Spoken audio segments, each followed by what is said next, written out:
Whitetail Rampage is brought to you by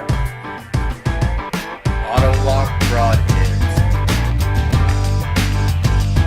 Black Eagle Arrows, Carbon Skin Products, Common Hunter, High Country Archery, Nocturnal Light Knots, Brackology, Scentball Scents, Titanium Archery Products, and Treason Camouflage.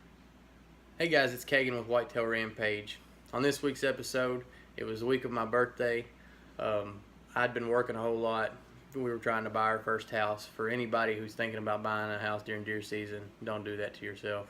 It was miserable. But my wife got to hunt with me a day that week, and then I ended up getting to go back on my birthday, and I'll let you guys check it out.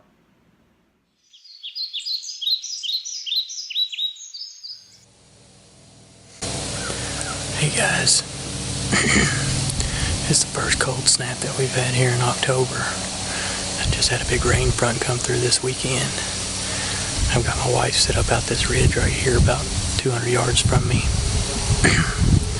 Hopefully the bucks are on their feet. I shot a doe there about 2 or 3 weeks ago. Really looking for something with some headgear, but if a mature doe comes through, more than likely I'll take the shot at her. But it's kind of windy. I think the high today was 59. Got my scent balls with me, my carbon skin sprayed on, and the Treason camo, ready to rock out. Hang with us.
Hey guys, it's Kagan with Whitetail Rampage. Before I start this week's episode, I wanted to take a minute to talk to you all about one of our sponsors, which is Auto Lock Broadheads.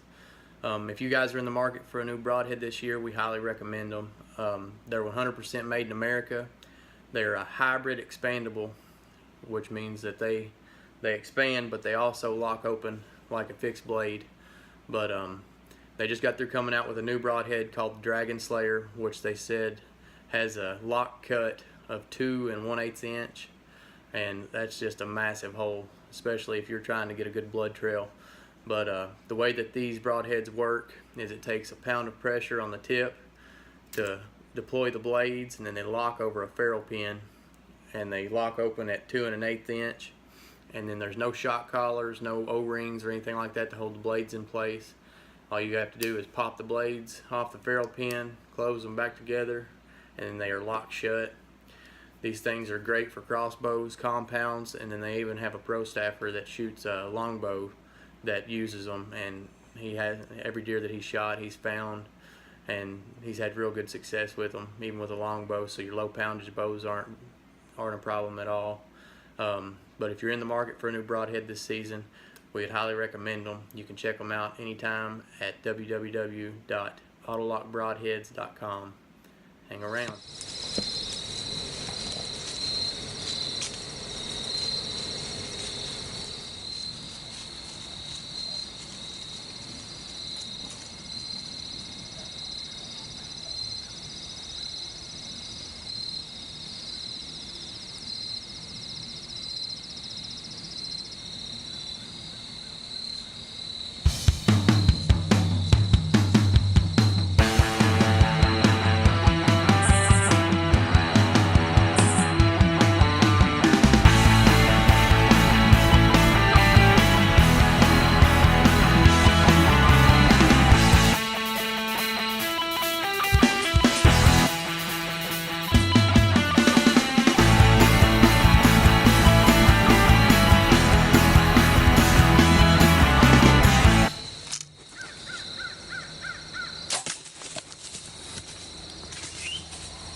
that on camera or not. But that's the second time that doe's come in here and picked me out and started getting spooky with me. Today's October 18th. It's my birthday today. So I put venison in the freezer. I made a real good shot on her. She was only 10 yards away from me. But we're gonna hang around. It's still early. And hopefully we can get more deer in here. Hang around.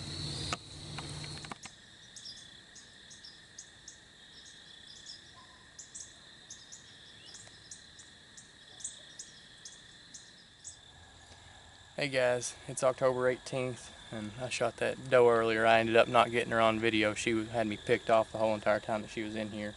But I shot her at stands right here, and then I shot her right here at 13 yards, and she was quartering hard to me. So I hit guts, but it was a good shot. I just had to angle back real hard. But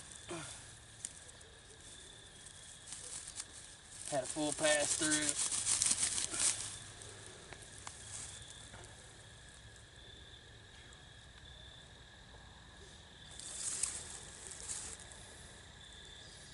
Oh yeah, definitely hit guts. Auto locks deployed, everything's good. She went this way, so we're gonna take and pick up the blood trail.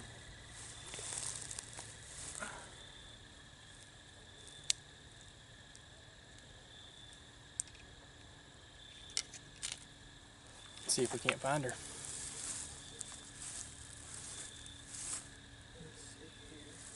Hey guys, so I looked at my arrow and I had quite a bit of guts on the arrow, and I realized that the doe was quartering a touch harder than I thought she was.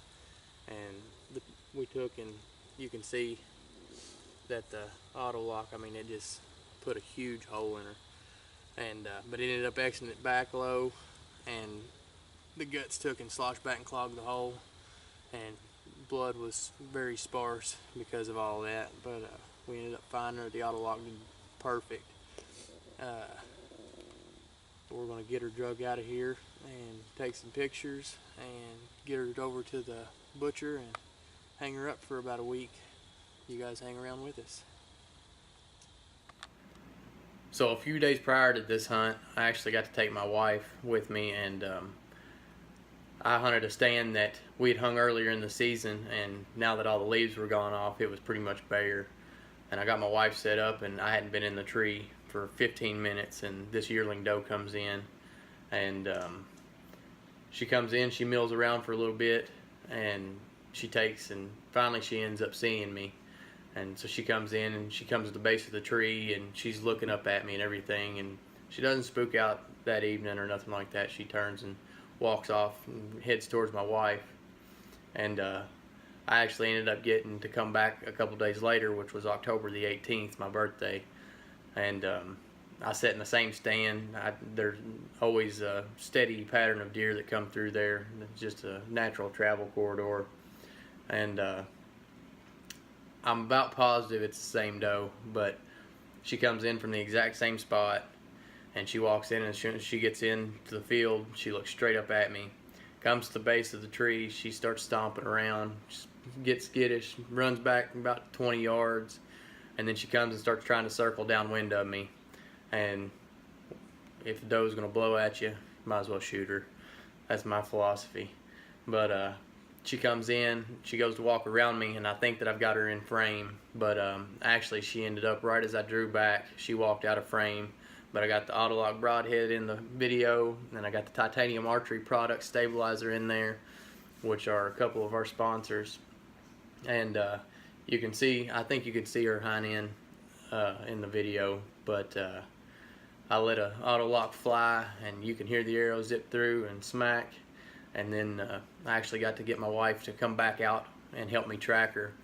But if you watch the video, you can see the way that she's walking. Well, whenever I shot, I tucked it right behind the shoulder and shot, because at the time I thought that she was standing pretty much broadside, but turns out she was actually quartering to me a little bit.